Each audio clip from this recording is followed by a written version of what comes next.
آج کے ہمارے درس کا آغاز 28ویں پارے سے ہوگا۔ 28ویں پارے کی ابتدا میں اللہ جل جلالہ نے کفارہ زہار کا تذکرہ فرمایا ہے کہ اگر کوئی آدمی اپنی بیوی کو یوں کہہ بیٹھے کہ تو میرے اوپر میری ماں کی پشت کی طرح ہے تو اس کو زہار کہتے ہیں، بیوی حرام ہو جاتی ہے۔ کفارہ زہار ادا کرنا ضروری ہوتا ہے۔ کفارہ زہار ادا کرنے کی 3 صورتیں ہیں، اس کی کچھ وضاحت سورہ احزاب میں ہو چکی ہے۔ سب سے پہلے ایک غلام آزاد کرے بیوی کے پاس جانے سے پہلے۔ دوسرا درجہ یہ ہے کہ 2 مہینے لگاتار روزے رکھے، اور اس کی استطاعت بھی نہ ہو تو پھر 60 مسکینوں کو کھانا کھلائے۔ جب یہ ان 3 کاموں میں سے کوئی ایک کام کر لے گا تو بیوی دوبارہ حلال ہو جائے گی، لیکن ایسی گفتگو کرنا پسندیدہ نہیں ہے۔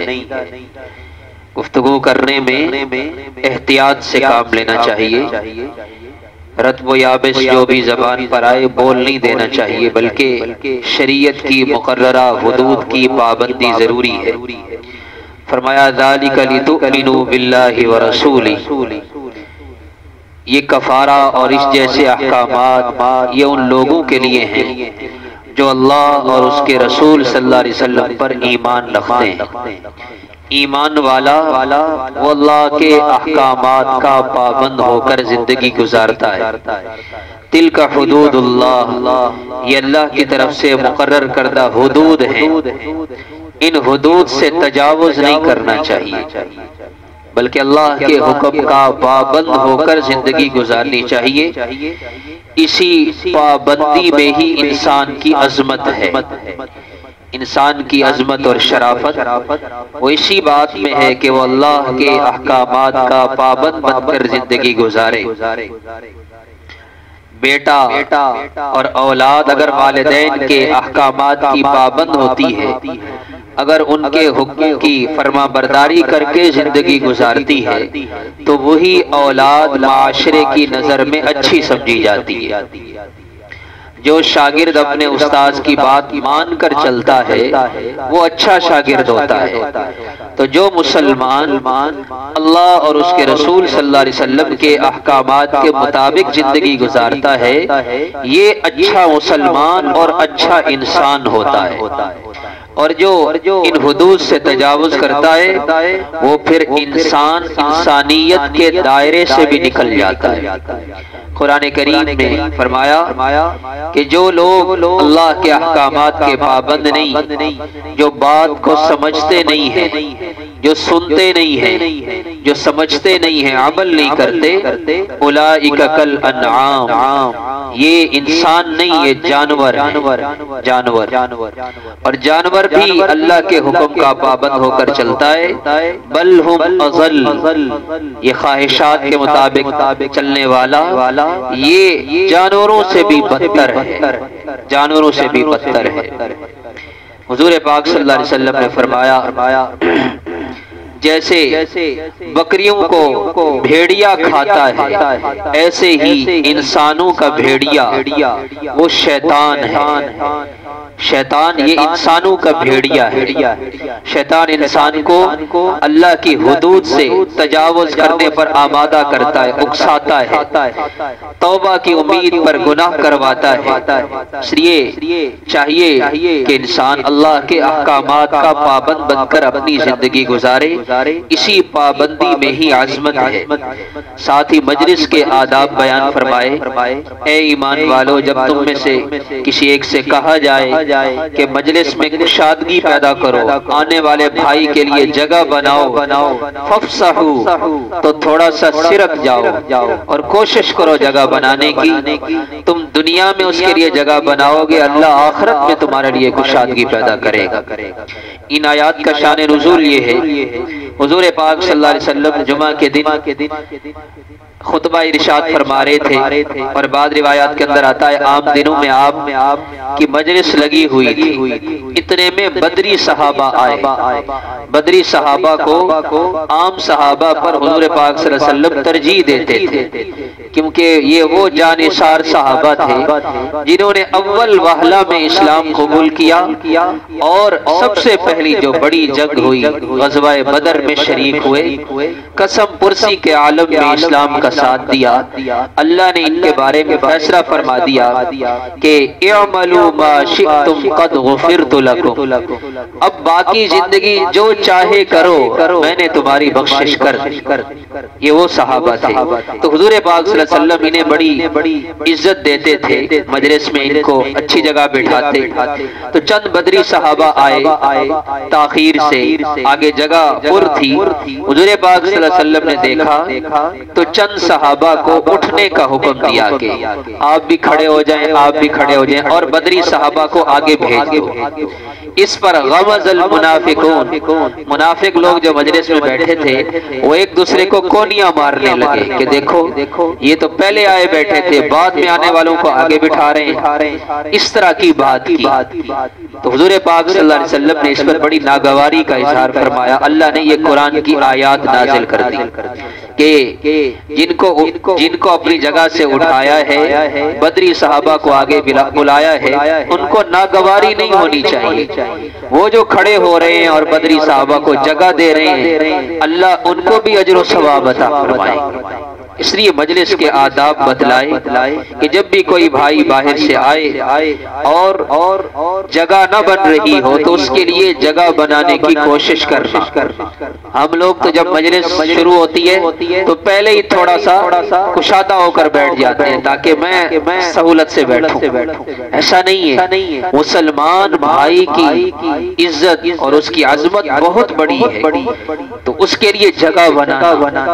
حضور پاک صلی اللہ علیہ وسلم نے فرمایا اللہ اس شخص پر رحم کرے، اللہ اس شخص پر رحم کرے جو اپنے بھائی کے لیے جگہ کشادہ کرتا ہے۔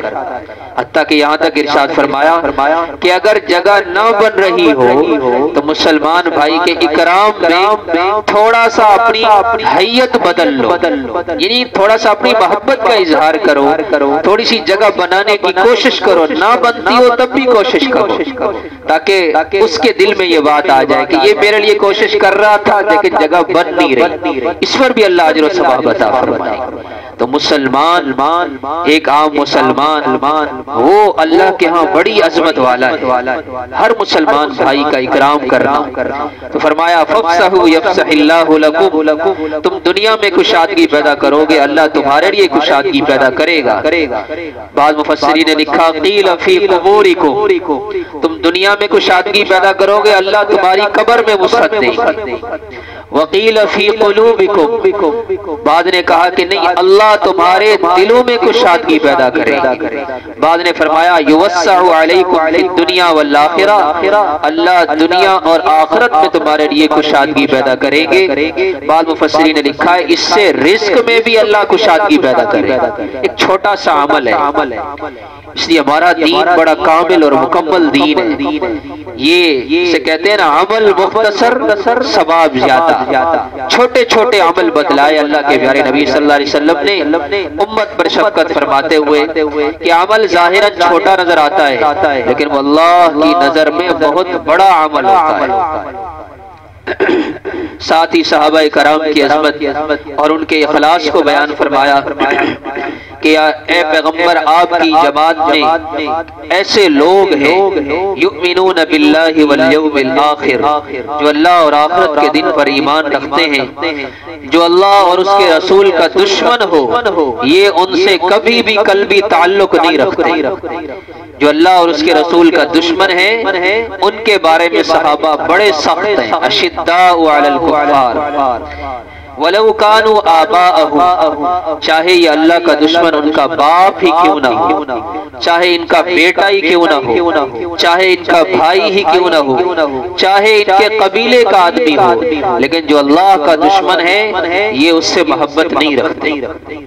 روایات کے اندر آتا ہے یہ آیت مبارکہ عبداللہ بن ابی جو رئیس المنافقین تھا، اس کا ایک بیٹا تھا مخلص صحابی، ان کا نام بھی عبداللہ تھا۔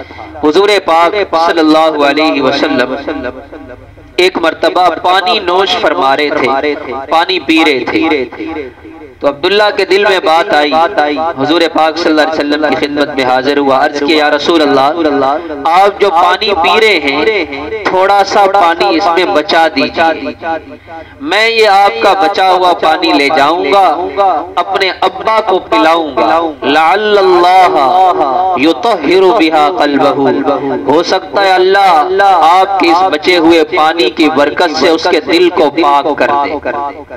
بیٹا تھا، خواہش دل میں پیدا ہوئی، حضور پاک صلی اللہ علیہ وسلم نے اپنے صحابی کی اس خواہش کا احترام کرتے ہوئے تھوڑا سا پانی کچھ گھونٹ بچا دیے۔ اب بیٹا خوشی خوشی وہ پانی لے کر گھر پہنچا، اپنے والد کو کہا کہ یہ پانی پی لیجئے، وہ کہنے لگا یہ کہاں سے لائے ہو؟ کہنے لگا میں حضور پاک صلی اللہ علیہ وسلم کا بچا ہوا پانی آپ کے پاس لایا ہوں، ہو سکتا ہے اللہ آپ کے دل کو دھو دے۔ جواباً اس نے بڑا نازیبا جملہ کہا، جو مفسرین نے نقل کیا ہے لیکن زبان پر لانا اچھا نہیں ہے۔ ایسا جملہ اس ظالم نے بولا کہ اگر یہ پانی ہے تو نعوذ باللہ میں بول نہیں سکتا، اس نے وہ ایسا نازیبا جملہ کہا۔ تو بیٹے تھے لیکن فوراً ہی دل میں بات آئی کہ اس نے تو بڑی گستاخی کی، غصے سے بھر گئے اور حضور پاک صلی اللہ علیہ وسلم کی خدمت میں حاضر ہو کر عرض کیا یا رسول اللہ مجھے اجازت دیجئے میں اپنے باپ کی گردن اڑا دوں، اس نے آپ کے بچے ہوئے پانی کی توہین کی ہے۔ حضور پاک صلی اللہ علیہ وسلم نے فرمایا بل ترفق به وتحسن الی، عبداللہ نرمی اختیار کرو اور اس کے ساتھ اچھا سلوک کرو، کوئی بات نہیں تمہارا باپ ہے۔ یہ ابتدائی زمانہ کی بات ہے۔ اسی طرح بعض روایات میں یہ بھی آتا ہے کہ یہ ان چند صحابہ کرام کے بارے میں یہ آیات نازل ہوئی جن میں حضرت ابو عبیدہ بن جراح رضی اللہ تعالیٰ عنہ ایک صحابی ہیں، عشرہ مبشرہ صحابہ میں شامل ہیں۔ غزوہ احد میں ان کا باپ کافر تھا، بار بار سامنے آ جاتا، ایک دو بار تو انہوں نے چھوڑ دیا باپ سمجھ کر، لیکن جب باپ تیسری بار سامنے آیا تو انہوں نے گردن اڑا۔ تو اللہ نے آیات نازل کی کہ پیغمبر آپ کے صحابہ ایسے ہیں کہ جو آپ کا اور میرا دشمن ہو یہ اس سے دوستی نہیں رکھتے، اس سے محبت نہیں رکھتے، چاہے ان کا باپ ہی کیوں۔ حضرت صدیق اکبر رضی اللہ تعالیٰ بیٹا ابتدا میں کافر تھا، بعد میں جب مسلمان ہو گیا تو کہنے لگا ابا جان فلاں جنگ میں آپ کئی بار میری تلوار کے نیچے آئے اور میں نے باپ سمجھ کر چھوڑ دیا، لیکن صدیق اکبر رضی اللہ تعالیٰ عنہ نے فرمایا اللہ کی قسم اگر تو میری تلوار کے نیچے آتا میں تو یہ کبھی بیٹا سمجھ کر نہ چھوڑتا، اللہ کا دشمن سمجھ کر قتل کر دیتا۔ تو اللہ نے صحابہ کرام کے بارے میں فرمایا چاہے ان کے باپ ہوں، ان کے بیٹے ہوں، ان کے بھائی ہوں، ان کے قبیلے والے ہوں، لیکن یہ آپ کی محبت کو ساری محبتوں پر غالب رکھتے ہیں۔ اولئک کتب فی قلوبہم الایمان، یہ وہ لوگ ہیں جن کے دلوں میں اللہ نے ایمان کی حقیقت کو ڈال دیا ہے۔ ایدہم بروح من، ان کے ساتھ اللہ کی مدد ہے، اللہ انہیں ایسی جنتوں میں داخل کریں گے جن کے نیچے نہریں جاری ہوگی، ہمیشہ رہیں گے، اللہ ان سے راضی، یہ اللہ سے راضی، یہ اللہ اولئک حزب اللہ، یہ اللہ کا لشکر ہے۔ الا ان حزب اللہ، سن لو لوگو بے شک اللہ کا لشکر ہی فلاح پانے والا ہے۔ صحابہ کرام حضور پاک صلی اللہ علیہ وسلم کی وہ مقدس جماعت ہے کہ جنہوں نے حضور پاک صلی اللہ علیہ وسلم کا ہر موڑ پر ساتھ دیا۔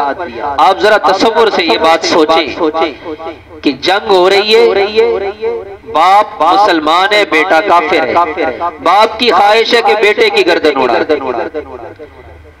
اور بیٹا مسلمان ہے، باپ کافر ہے، باپ سامنے آیا، بیٹے نے گردن اڑا۔ ایک ہی گھر کے افراد ہیں، لیکن ایمان کی کیفیت دیکھیے۔ صحابہ کرام کے ایمان کو ایسے اللہ نے معیار ایمان نہیں قرار دیا، ایسا ایمان لاؤ جیسے میرے صحابہ ایمان لائے، میرے نبی کے صحابہ ایمان لائے۔ اللہ ہم سب کو بھی صحابہ کرام جیسا ایمان نصیب فرمائے، اس کا کچھ ذرہ ہمیں عطا فرمائے۔ سورہ حشر کی ابتدا ہے، سورہ حشر بڑی فضیلت والی سورت ہے۔ حضرت عبداللہ ابن عباس رضی اللہ تعالی عنہما فرماتے ہیں حضور پاک صلی اللہ علیہ وسلم نے ارشاد فرمایا، جو سورہ حشر پڑھتا ہے، ایک بار سورہ حشر پڑھتا ہے، جنت دوزخ عرش و کرسی آسمان و زمین کیڑے مکوڑے ہوا اور بادل درخت اور پہاڑ چاند سورج اللہ کی کوئی مخلوق ایسی نہیں ہوتی جو اس سورت کے پڑھنے والے کے لیے مغفرت کی دعا نہ کرتی۔ ساری اللہ کی مخلوق اس سورت کے پڑھنے والے کے لیے مغفرت کی دعا کرتی ہے۔ صبح کو پڑھتا ہے، اگر اس دن میں فوت ہو گیا، رات کو پڑھا اس رات میں فوت ہو گیا تو شہادت کی موت نصیب ہوگی۔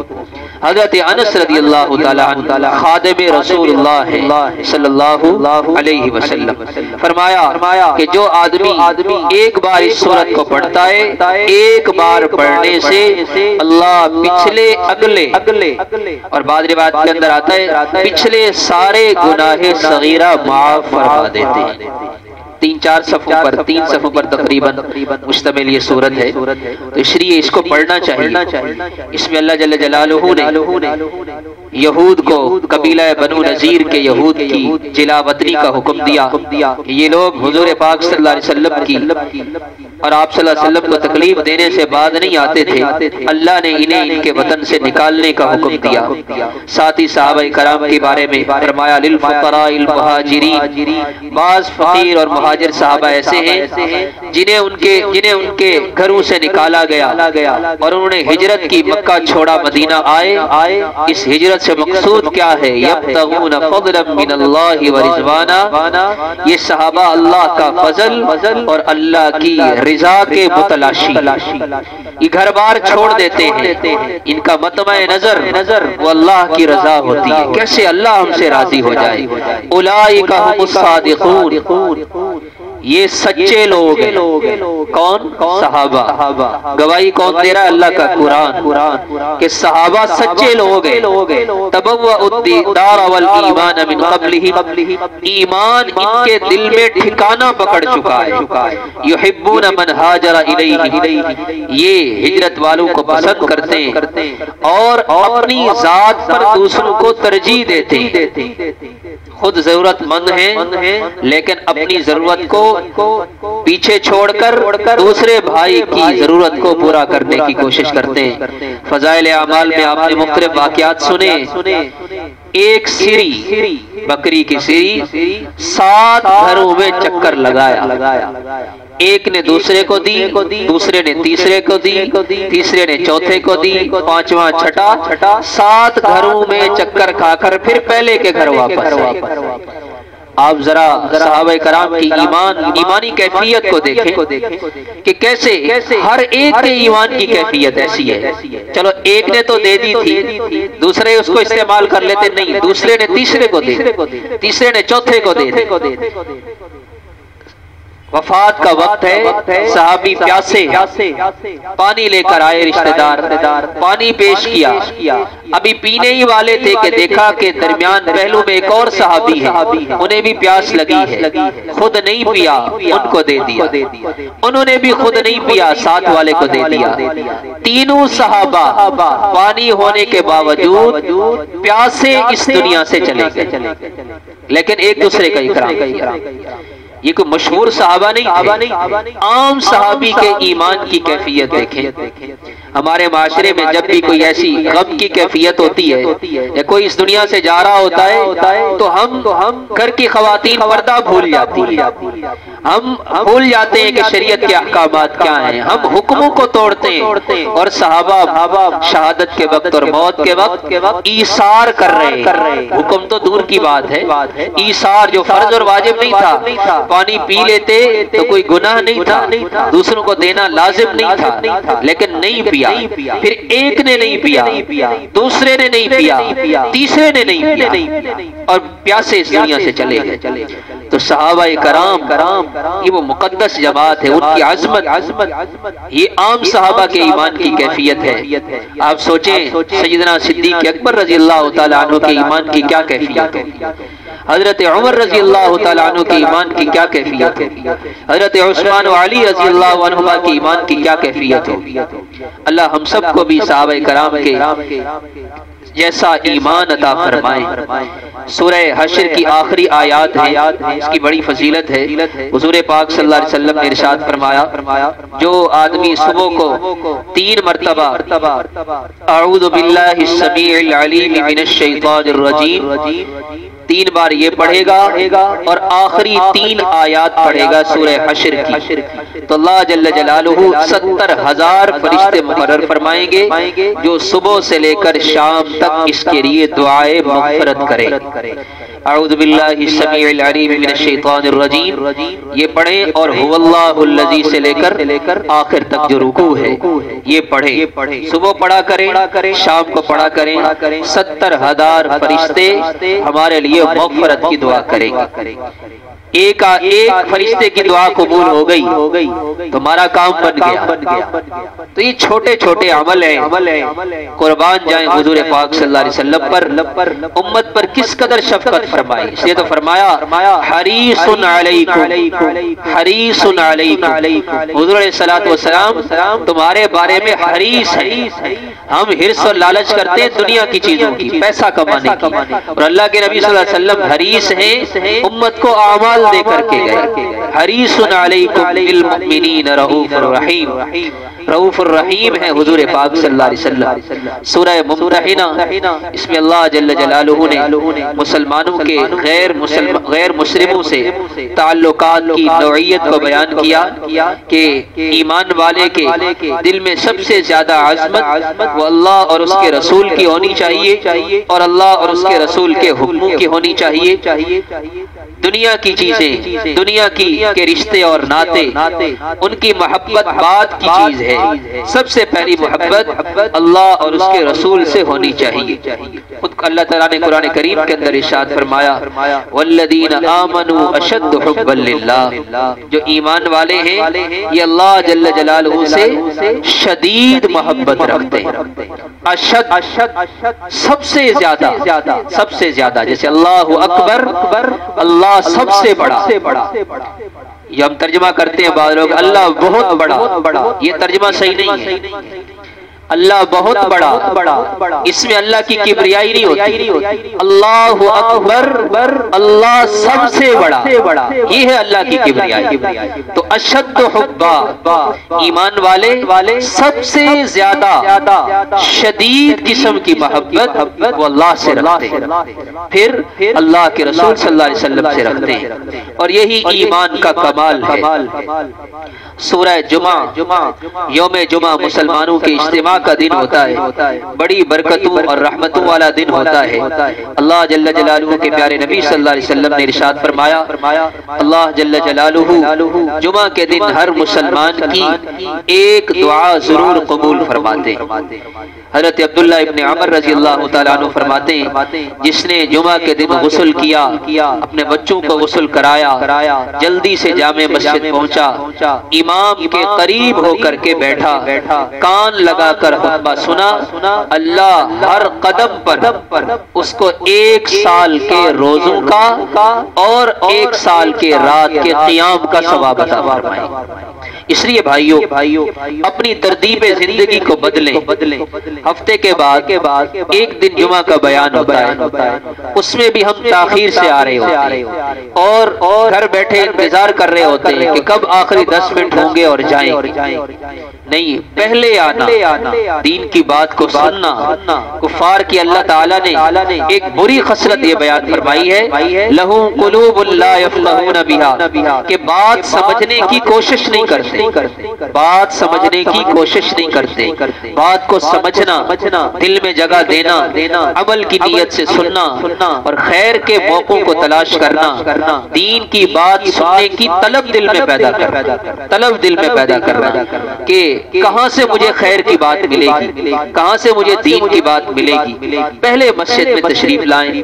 اور ایک عمل یہ بھی ہے، حضور پاک صلی اللہ علیہ وسلم نے فرمایا، حضرت ابن عباس رضی اللہ تعالیٰ عنہما کی روایت ہے، فرمایا جو جمعہ کی نماز کے بعد 100 بار یہ دعا پڑھے گا، سبحان اللہ العظیم وبحمدہ، سبحان اللہ العظیم وبحمدہ، اللہ اس پڑھنے والے کے 1000 گناہ معاف فرمائیں اور اس کے والدین کے 24,000 گناہ معاف۔ تو کم از کم درجہ یہ کہ ہفتے کے بعد ماں باپ کے لیے اتنا تو کر سکتے ہیں۔ 100 بار پڑھنے میں کتنا وقت لگتا ہے؟ 5 منٹ بھی نہیں لگتے۔ سبحان اللہ العظیم وبحمدہ، سبحان اللہ العظیم وبحمدہ، اس کا بھی معمول بنائیں۔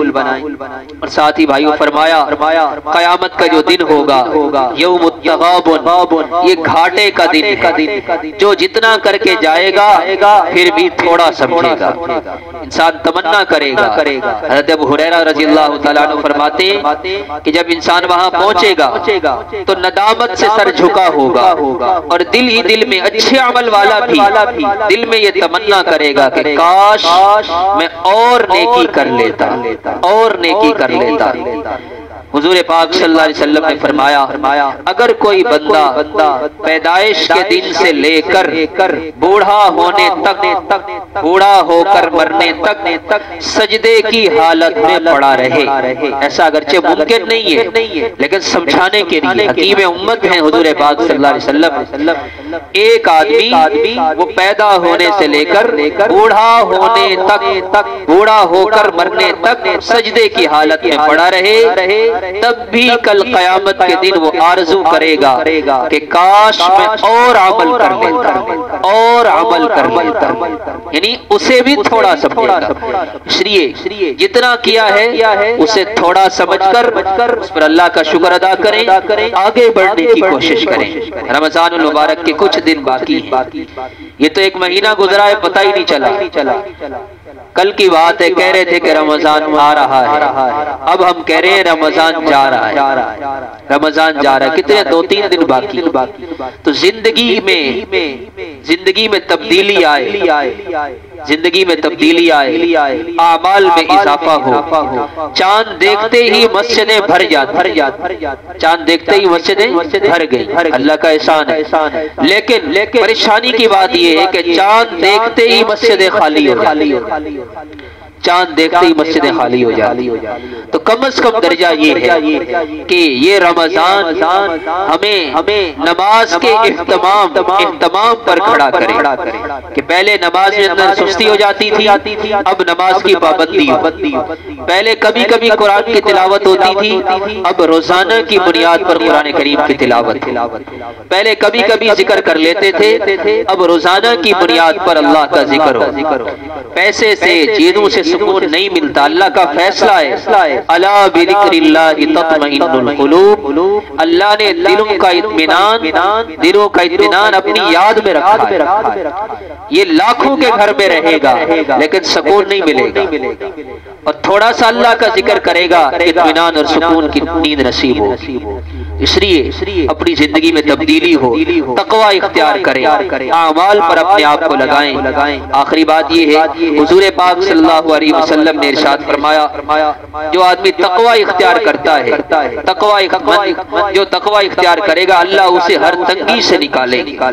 سورہ طلاق میں اسی کا فرمایا من یتق اللہ یجعل لہ مخرجا، جو تقوی اختیار کرتا ہے اللہ ہر تنگی سے نکالتے ہیں، وَيَرْزُقْهُ مِنْ حَيْثُ لَا يَحْتَسِبْ، ایسی جگہ سے رزق عطا فرماتے ہیں کہ وہم و گمان بھی نہیں ہوتا۔ مفسرین نے یہاں ایک واقعہ بہت ہی خوبصورت واقعہ نقل کیا ہے، فرمایا کہ حضرت سالم بن عوف بن مالک اشجعی رضی اللہ تعالیٰ عنہ ایک صحابی ہے، بکریاں چرا رہے تھے کہ کافروں نے پکڑا اور بیڑیاں ڈال دی اور قید کر دیا، بڑی تکلیف کے اندر تھے۔ کسی آدمی کے ذریعے انہوں نے اپنے ماں باپ کی طرف پیغام بھیجا کہ میں ایسے ایسے تکلیف میں ہوں، آپ دعا کریں کہ اللہ مجھے اس تکلیف سے نجات عطا فرمائے۔ ویسے بھی ماں باپ بڑے پریشان تھے، تو ان کے والد حضور پاک صلی اللہ علیہ وسلم کی خدمت میں حاضر ہوئے، عرض کیا یا رسول اللہ میرا بیٹا بڑی تکلیف میں ہے، تو آپ کوئی عمل بتلا دیں تاکہ میرا بیٹا اس تکلیف سے نجات پا لے۔ روایات کے اندر آتا ہے آپ علیہ الصلوۃ والسلام نے دو باتیں ارشاد فرمائیں۔ پہلا یہ فرمایا اپنے بیٹے سے کہو کہ تقوی اختیار کرے، تقوی عمل پر پہلے لگایا، تقوی اختیار کرے، اللہ اسے ہر تنگی سے نکالے گا، ایک چیز۔ دوسرا پڑھنے کے لیے فرمایا اپنے بیٹے سے کہو لا حول ولا قوت الا باللہ، یہ کثرت سے پڑھے، اور سورہ توبہ کی آخری آیات کثرت سے پڑھے، حسبی اللہ لا الہ الا ہو علیہ توکلت وہو رب العرش العظیم۔ تو یہ تین کام کرے، تقوی اختیار کرے، لا حول ولا قوت الا باللہ کثرت سے پڑھے، سورہ توبہ کی آخری آیات کثرت سے پڑھے۔ انہوں نے پڑھنا شروع کیا۔ آتا ہے روایات کے اندر ایک دن رات کو بیٹھے تھے کہ دیکھا کہ خود بخود بیڑیاں اور ہتھکڑیاں ٹوٹ گئیں۔ اللہ نے اعمال میں اتنی طاقت رکھی۔ یہ لا حول ولا قوت الا باللہ جو ہم پڑھتے ہیں، سرات بھی عرض کیا کہ یہ اللہ کے خزانوں میں سے خزانہ ہے، عرش کے خزانوں میں سے خزانہ ہے۔ تو اعمال میں اللہ نے اتنی طاقت رکھی ہے، بیڑیاں ٹوٹ گئی، ہتھکڑیاں ٹوٹی، جیل سے باہر نکلے، دیکھا کہ ایک اونٹ کھڑا ہے، اس اونٹ پر سوار ہو گئے۔ وہ اونٹ ایسا تھا جس کے پیچھے باقی اونٹ چلا کرتے تھے۔ ایک سکھایا ہوا اونٹ ہوتا ہے جو قطار میں سب سے آگے چلتا ہے اور باقی اونٹ اس کے پیچھے چلتے ہیں۔ وہ اونٹ تھا، اس اونٹ پر سوار ہوئے، اس کو دیکھتے باقی اونٹ بھی اس کے پیچھے چل پڑے۔ جب اونٹ چلے تو بکریاں بھی چل پڑی۔ روایات کے اندر آتا ہے جب مدینہ میں تشریف لائے، مدینہ کی گلیاں وہ اونٹ اور بکریوں سے بھر گئی۔ 100 اونٹ تھے، 1000 بکریاں ساتھ، 100 اونٹ اور 1000 بکریاں۔ حضور پاک صلی اللہ علیہ وسلم کی خدمت میں حاضر ہوئے اور باپ بھی ساتھ تھے۔ عرض کہ یا رسول اللہ ان اونٹوں اور بکریوں کا کیا کرے؟ تو حضور پاک صلی اللہ علیہ وسلم نے فرمایا یہ ہے وَيَرْزُقْهُ مِنْ حَيْثُ لَا يَحْتَسِبُ، اللہ نے تقوی پر مخرجہ تمہیں تنگی سے بھی نکالا اور ایسا رزق دیا کہ تمہیں وہم و گمان بھی نہیں تھا، خود بھی کھاؤ اور دوسروں کو بھی کھلاؤ۔ تو اس لیے بھائیو اعمال میں اتنی طاقت اللہ نے رکھی ہے۔ صحابہ کرام کو، تابعین، تبع تابعین کو، ائمہ مجتہدین کو، فقہاء اور محدثین کو اللہ جزائے خیر عطا فرمائے۔